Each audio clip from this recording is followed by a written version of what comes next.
আসসালামু আলাইকুম। আশা করি সবাই ভালো আছেন আর আমি আলহামদুলিল্লাহ অনেক ভালো আছি। তো এখন প্রায় 10টা বাজে, ছাদ বাগানে চলে আসলাম।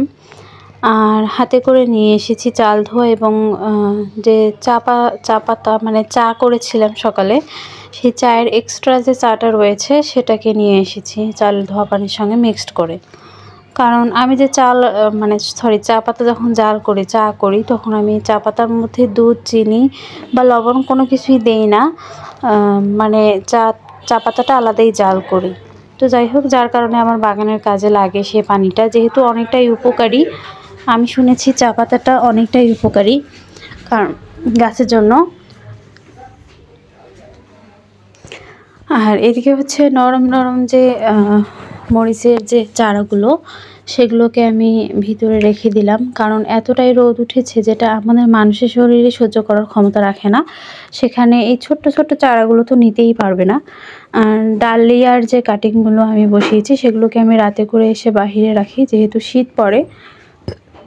আর শীতকালীন গাছের জন্য রাতের শীতটা কিন্তু অনেকটাই ভালো আর কি, কাজে দেয় যাতে গাছগুলো না মরে। তাই আমি রাতে করে বাইরে রাখি আর সকালে যখন এত রোদ ওঠে তখন এসে ছায়ায় রাখি। আর এদিকে হচ্ছে ক্যাপসিকাম এবং বোম্বাই মরিচের যে বীজগুলো আমি বসিয়েছি, তো সেগুলোকে রেগুলার এসে একটু একটু করে পানি দিই, কিন্তু এখনও বীজ জার্মিনেট হচ্ছে না। আমি অনলাইনে দেখেছি যে 1 সপ্তাহের মধ্যেই মরিচের বীজ কিন্তু জার্মিনেট করে, কিন্তু এখানে একদমই হচ্ছে না। অনেকটাই ধৈর্য নিয়ে রয়েছি, তবে আর 2-3 দিন দেখব। যদি না হয় সেক্ষেত্রে আমি অন্য বীজ সেখানে দিয়ে দিব। আর এদিকে হচ্ছে স্পাইডার প্ল্যান্টটা এত সুন্দর ঝোপালো হয়েছিল, কিন্তু আমি এই ফুলটা দেখার লোভে পাতাগুলোকে একদম কেটে দিয়েছি, ফুলটা যাতে সুন্দর হয়। কিন্তু এখন কেটে দিয়ে দেখতেছি কেমন একটা লাগতেছে। যাই হোক, ভুল করে ফেলেছি।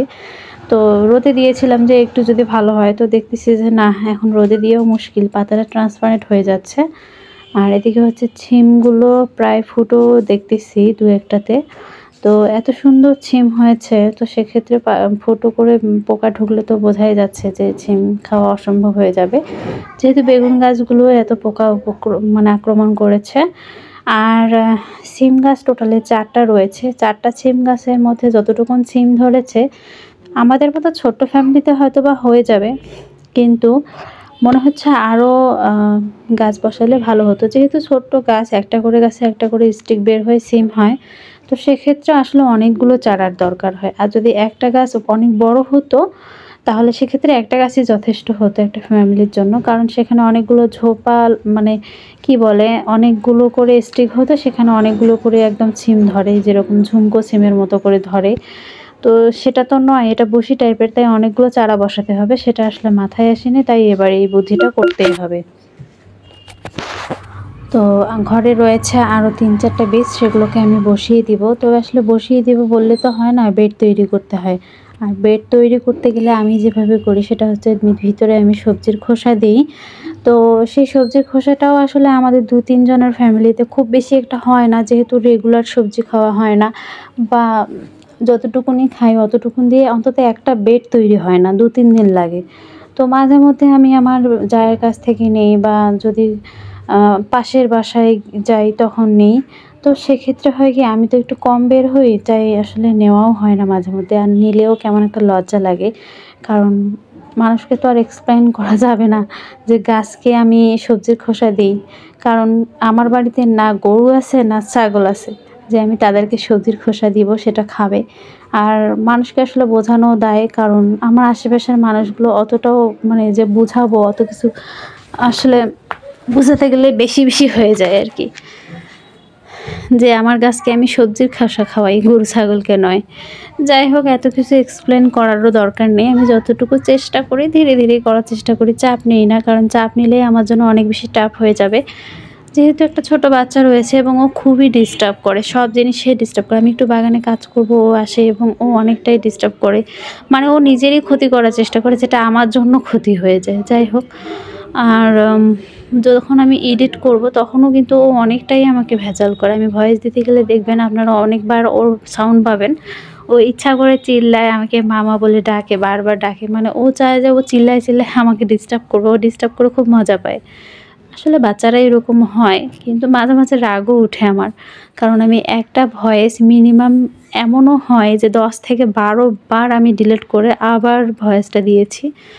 তো এরকম হলে না অনেকটাই ডিস্টার্ব লাগে, আর মাঝে মাঝে আমি ভুলেই যাই যে আমি কি বলবো, কারণ এত বেশি রাগ উঠে যে মানে আমি সুন্দর করে আপনাদের সঙ্গে যে আপনাদের সামনে এক্সপ্লেইন করব সব কিছু, তো সেটা আসলে পরবর্তীতে মাথা হ্যাং হয়ে যায়, যার কারণে বলা সম্ভব হয় না। তো এদিকে দেখুন শাকগুলো খুব সুন্দর হয়েছে, আর এদিকে ধনে বীজটা যে দিয়েছিলাম সেটা গতকাল দিয়েছি, তাই ঢেকে রেখেছি, কারণ যেহেতু বীজ দিচ্ছি জার্মিনেট হচ্ছে না, তাই এবার ঢেকে দিয়েছি। আর এদিকে পালং আর বিটের যে বীজগুলো দিয়েছি সেগুলো অবশ্য গাছ উঠেছে, কিন্তু পালংয়ের বীজটা ছড়িয়ে চারদিকে হয়েছে, মাঝখানে ফাঁকা। এটা আসলে পানি দেওয়ার কারণে হয়েছে, মানে মাঝখানে পানি দিয়েছিলাম যার কারণে বীজগুলো ছড়িয়ে গিয়েছে চারদিকে। আর মূলোর বীজগুলো তো খুব সুন্দর জার্মিনেট হয়েছিল, কিন্তু কৃষি যেন এসে মাথাগুলো খেয়ে গিয়েছে। এখন মনে হচ্ছে আরও মূলোর বীজ ওখানে দিতে হবে। আর এদিকে হচ্ছে এই ফুলগুলো এখন খুবই কম ফুটতেছে, তবে আমি তো একটা স্ট্রাকচার করে সেখানে এক একটা জায়গায় এক এক রকম ফুলের গাছ লাগিয়ে রেখেছি, যাতে আমার সংগ্রহে থাকে আর কি। পরের বছর আল্লাহ বাঁচায় রাখলে আমি আবার বাগানে এই গাছগুলো অ্যাড করতে পারি। তো এখানে আমি এগুলো তুলে দেওয়ার চেষ্টা করতেছি, কারণ তুলে দিয়ে আমি এখানে অন্য মানে ধনের বীজ লাগাতে পারবো। আর তুলতে গিয়ে দেখলাম যে গাছগুলো একদম মাটিসহ উঠে আসতেছে, তো সেগুলো এখন আর করা যাবে না। আসলে সকালবেলা এত রোদের মধ্যে আমি কাজ করি না, মানে যদিও করি সেটা হচ্ছে আমি রান্নাবান্না শেষ করে যখন আমি ফ্রেশ হতে যাব, তখন যদি ধুলো বালি বা মাটি বেশি নাড়ানাড়ি করা লাগে, সেক্ষেত্রে আমি এসে এগুলোকে যেমন গাছ তোলাতুলি করব, মাটিগুলোকে শুকোতে দিব, এরকম একটা কাজ করে তারপর আমি ফ্রেশ হই। তো পরবর্তীতে আমি আসলে পানি দেওয়ার সময় পাই না, বিকেলবেলাও পাই না, কারণ ছোট বাচ্চা থাকে, ওকে উঠাতে হয় ঘুম থেকে, বা কেউ আসে, বা আমিও একটু হাঁটি বা ওর বাসা যাই। তো সেক্ষেত্রে বাগানে আসলে হয় কি, তখন আর কোনো কিছুই হয় না। মাঝে মাঝে সময়ও পাই না, যখন আমি অনেক কাজ করি তখন অনেকটাই টায়ার্ড থাকি, তো বিকেলবেলা আমি একটু রেস্ট নেই, সেক্ষেত্রে হয় না। তখন আমি সন্ধ্যার পরে নাস্তা করে এসে গাছে পানি দিই, সেক্ষেত্রে আমার খুব ভালো একটা সময় স্পেন্ড হয়, কারণ সেই সময়টা আমার কোনো কাজ থাকে না, তো গাছে পানি দিই। আর যেহেতু বেশ অনেকটাই গাছ হয়ে গিয়েছে, তো পানি দিতে গিয়েও আসলে পানি দেওয়া শেষে আমার পা অনেকটাই ব্যথা করে। তো আসলে যদি বাইরে যেতাম সেক্ষেত্রে তো হাঁটাই হতো, তাই না? তো বাগানে হাঁটলে আর কি সমস্যা। আর সব সময় তো আর শুয়ে বসেও কাটানো যায় না, সেক্ষেত্রে শরীরের অনেকটাই ক্ষতি, সেটা আমরা সবাই জানি। বেশি আরাম ঠিক না শরীরের জন্য। আর গাছপালা করলে আসলে ক্ষতি নাই, গাছপালা করলে তো গাছও আমাদেরকে উপহার দেয় এবং শরীরও আমাদের ভালো থাকে, মাইন্ড ফ্রেশ থাকে। তো যাই হোক, আর এদিকে কয়েকটা মরিচ তুলে নিলাম, এগুলো আসলে ভাতে খাওয়ার জন্য খুব ভালো হয়। আর মরিচগুলো দেখুন কত সুন্দর, একদম ফ্রেশ দেখতে, খুবই ভালো লাগে নিজের গাছের এভাবে ফলন তুলতে। আর এদিকে করলাগুলো আমি তো প্রথমে একবার তুলে নিয়েছি, এখন আরও কয়েকটা কি বড় বড় হচ্ছে, দেখি কি করা যায়। যেহেতু খাবার দিয়েছে, এখন গাছে হয়তোবা আরও করলা পড়বে। ছোট ছোট অনেকগুলো হয়েছে। আর আমি কিছু বেড তৈরি করে রেখেছি, আমি রাতে আর 2-3টে বেড তৈরি করে সেখানে আমি মরিচের গাছ বসাবো।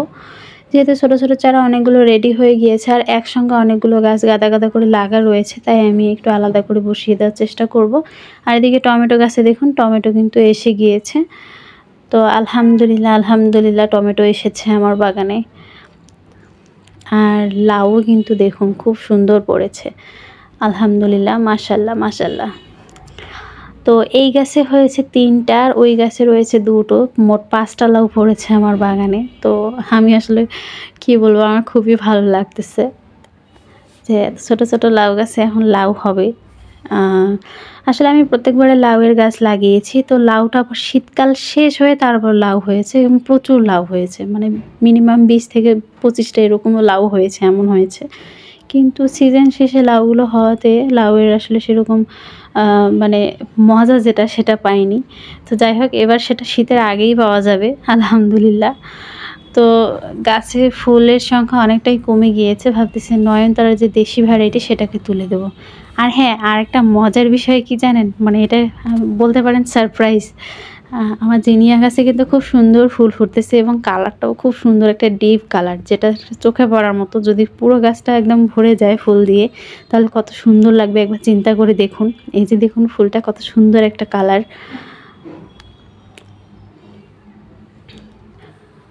তো যাই হোক, আর কি বলবো, সবাই আমার ভিডিওগুলো দেখবেন। আসলে যখন সবাই দেখে, সাবস্ক্রাইব করে, কমেন্ট করে, তখন কিন্তু আমার খুবই ভালো লাগে যে আমি একটা কাজ করতেছি, সবাই সাপোর্ট করতেছে আমাকে।